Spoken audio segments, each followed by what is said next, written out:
have, for our viewers' sake obviously, been sampling bubble tea all over Oxford, and today we're going to show you some of our top picks. First up, it is Fantastea. This is an adorable little shop on the high street near Queen's, which in non-pandemic times also works as a brilliant study cafe too. The lovely man who served us was, after my co-host Jack, the second most enthusiastic person about bubble tea I have ever met, so we were really excited to get started here.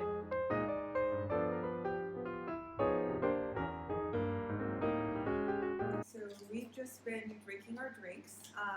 So I've got here the Taro Milk, which is basically taro inside of just milk, and they kind of mix it so that there's like the flavor goes inside the milk, but then there's also like some taro pieces at the bottom. It tastes really great. Well, I've got classic milk tea. So a classic mixture of ice, pearls, the tea they have, and milk. How does it taste? Let me just get another drink and I'll tell you later. So I've got, it's basically a version of the classic bubble tea, but it's called muddy bubble tea because it has like muscovado sugar in it. And like before, like when I hand drank this much of it, like you could sort of see the brown sugar on the outside and look really like sort of aesthetic and nice. And yeah, it makes it like a lot sweeter than the classic one, but kind of caramelly and like because the sugar's like quite dark. So yeah, it's a really nice sweet flavour. And there are also pearls on the bottom which I really like, and they're quite chewy, but they're really good. So yeah, I really like it. Yeah, my drink is definitely sort of sweet, but I would say it tastes really good, and like the milk is like a unique thing. It's not like one of your classic tea drinks here, and it doesn't come with the pearls either. It has a taro instead. So if you're looking for a bit of a different drink, definitely recommend. Well, for me, so I don't really like sweet drinks, and part of the reason why I drink milk tea is because I enjoy drinking the tea. This is a bit too sweet for me, but also bearing in mind that if you come here, you can customize your sugar level, customize your ice level. So basically for me, so if you don't like sweet drinks or sweet tea like me, then my advice for you, my tips for you, is to go for absolutely no sugar, because with that, then you can taste the tea, but then obviously, maybe you guys have different opinions. Yeah, I definitely like it a bit sweet. Should we go ahead and rank it from on a scale of 1 through 5? Yeah, sure. I think mine's like a 4.5. I really like it. It is quite sweet, but I have quite a sweet tooth, so it suits me. Well, I'd say it's a 4 for me, and the reason why I was struggling if it's a 3 or if it's a 4. It's a 4 because I think many of you guys will enjoy it and love it a lot, but it just so happens that I really like sweet drinks. Yeah, I would say mine is also a 4 out of 5. It's really good, but some of you might not like the pieces of taro in between, so I would just keep that in mind. Okay, everyone, so it's the second drink I have. I'm definitely going to get fat after this. It's fruit tea. It tastes sweet. It does taste very fruity, but I'm really glad that I can taste the tea in there. The tea probably is either green tea or black tea because it does have a quite bitter taste to it. Although the sugar sometimes it does cover the tea taste. I find it very fascinating that they put entire pieces of fruits in there. So I'm not sure if you can see it, but basically you can see different. You can see lemon. You can see strawberries. You can see is that an apple? Is it a green apple? It's a green apple over there. Which makes me wonder, how am I supposed to eat?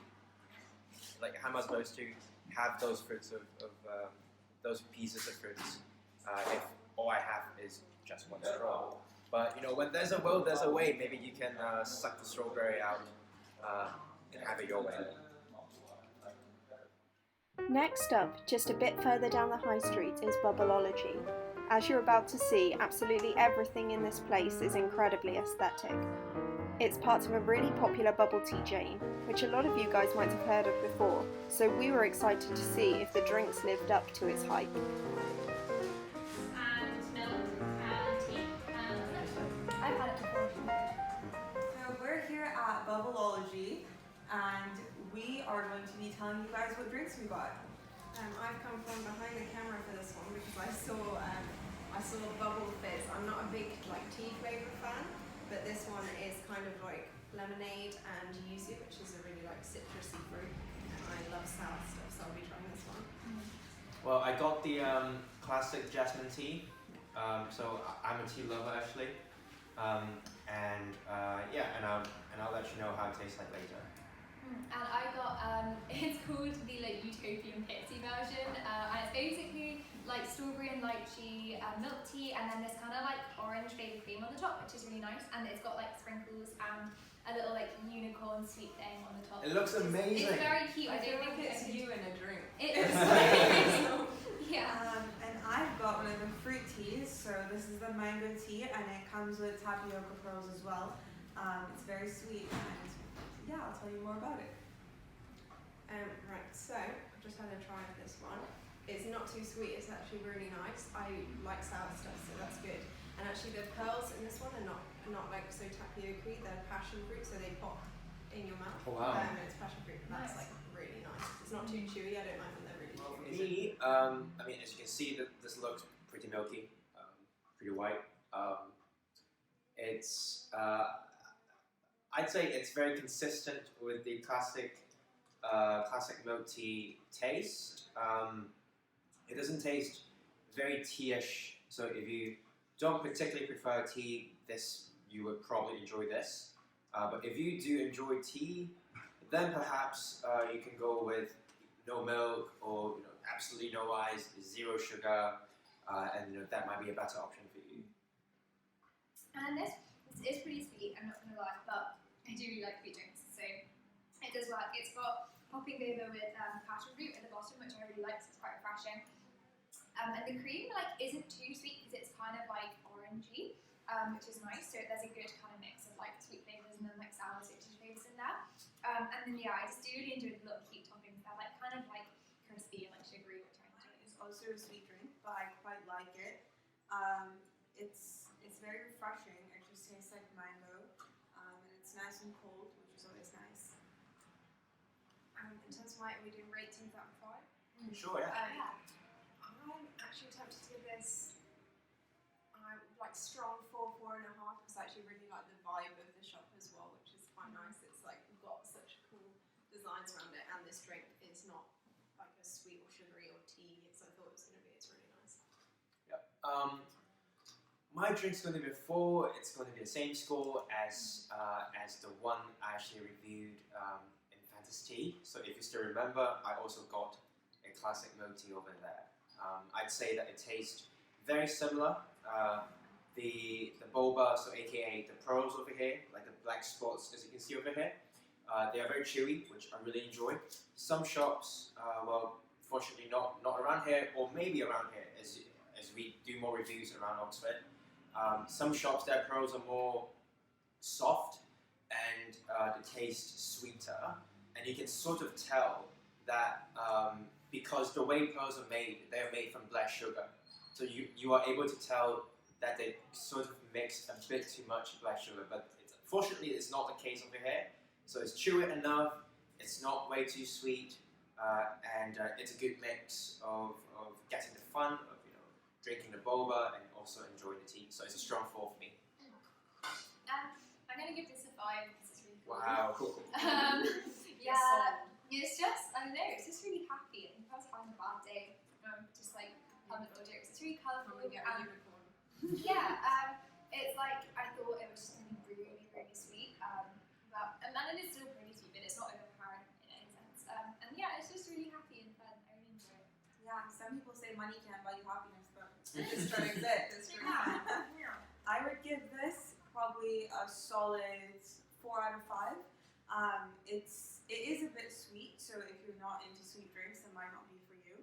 But it's just a nice fruity tea. It has our classic tapioca pearls. Can't go wrong.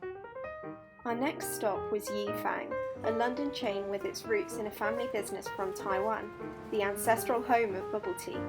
The vibe here is a little bit more traditional and upmarket, so we were curious what they'd have to offer. And more importantly, will Jack ever get his tea that tastes like tea? So here I've got the Taro Milk green tea. For the YiFang fruit tea, we put it into a large cup because if you pass it, there's a gap and we give it to stick to the fruit basket. Pineapple soya, fresh milk. I'm back with the pineapple soy milk one, which isn't so nice. I'm lactose intolerant and don't like tea flavours that much, so this is perfect for me, and it's got a bit of ice and 30% sugar. And I've got the YiFang fruit tea, which I think is like their specialty here, and it's got pearls in it and like sort of bits of passion fruit and like other bits of fruit in there. And they gave me like a little like stabby like stick thing to eat the fruit with at the end, which is cute because a lot of shops don't do that. So yeah, it's really nice. It's really refreshing. I got the fresh milk oolong tea with no sugar because I wanted to try. Does the tea taste very tea-ish? And there are pearls over there, as you can see. And it's just regular milk tea. And I've gone for another taro tea. This time it's taro milk with green tea. And it also comes with the tapioca pearls at the bottom. Right, I haven't seen a drink like this at any of the other places, so I'm quite pleased about that because they offer loads of vegan options here, which is nice. It's really, really nice. Kind of like a milkshake smoothie sort of thing rather than bubble tea, so it's less traditional if that's what you're going for. But yeah, it's really good. Yeah, I like this a lot actually. I'm not usually a fan of fruit teas. I usually prefer milk tea, but I thought I'd try one because I haven't tried them before. And I got it with 50% sweetness, but surprisingly it does still not quite sweet. So if you don't like sweet fruit tea, then maybe this isn't the one for you, but I really, really enjoy it. So I happen to be the person who doesn't like sweet tea, and which is why I chose 0% sugar level, right? But unfortunately, I still can't really taste the tea. It seems to me that the milk has sort of covered the taste of the tea, and when I ordered oolong tea, the reason why I chose oolong tea is because oolong tea is supposed to have a stronger taste than green tea or traditional red tea, like tea that's red in color, sort of dark or black tea. So I'd say, I'm actually quite ambivalent about this because the milk tastes good, but also it's supposed to be milk tea, but I can't really taste the tea, so I'd say it's average. Mine, on the other hand, does taste quite like tea. It has green tea, and you can sort of taste it, but it also has the taro taste. And the taro definitely gives the milk a thicker and more creamy flavor. So if you like that, then this one might be for you. Is it better than the taro one you had at Fantastea? That's a good question. It's definitely different than the one at Fantastea because it has a tea flavor, so it's not just taro. And it also has the pearls at the bottom, which Fantastea didn't do. But They had a pudding, right? yeah, I think they had a pudding, and they make their own taro though, whereas here, I think this is a powdered taro. So the taro there tasted very sharp and distinct, whereas here it sort of mixes in with the tea, and it doesn't have as fresh of a flavor. But I still say it's good. Maybe it's I can't have another 4 again. I think I'm actually going to bring out my 5 for this one. It's a little bit more expensive here than some of the other places we've been, but actually I really like the choice and the fact that they do the vegan range and the soy and stuff. And I've really enjoyed this as a non-tea drink. So Yeah, I think I've maybe given too many 5s, but I am going to give this a 5, just because I was really thirsty before I came here, and it's just really refreshing and really good. They put real fruit in it, and I like that it's kind of a sweet fruit tea, because often I'll get fruit tea and it won't be sweet, and it would kind of be a bit of no sour or bitter, and this is really sweet and refreshing. So yeah, I like it a lot. Well, as a tea guy, this is going to be a 3 for me. It's quite bland, and it's not because it doesn't have sugar. Yes, I know you're going to complain because I chose zero sugar, but that's not the reason. My point being that I'm supposed to taste the tea, but there's no tea taste. So unfortunately, that's a 3. I'd say I'd give this a solid 4. It does taste quite good. I'd say with the taro and the green tea flavor, they kind of mix, and it doesn't taste as good as the different components might taste individually. And it is a bit too creamy almost with the taro powder. But yeah, it still tastes good. That's all from us. Thanks for watching. We hope you enjoy your bubble tea, and don't forget to comment what else you'd like to see the Oxford Blue review. Oh no, I did another trick. Oh no. Wait. Oh god, no, I just help. That's a But I don't know what to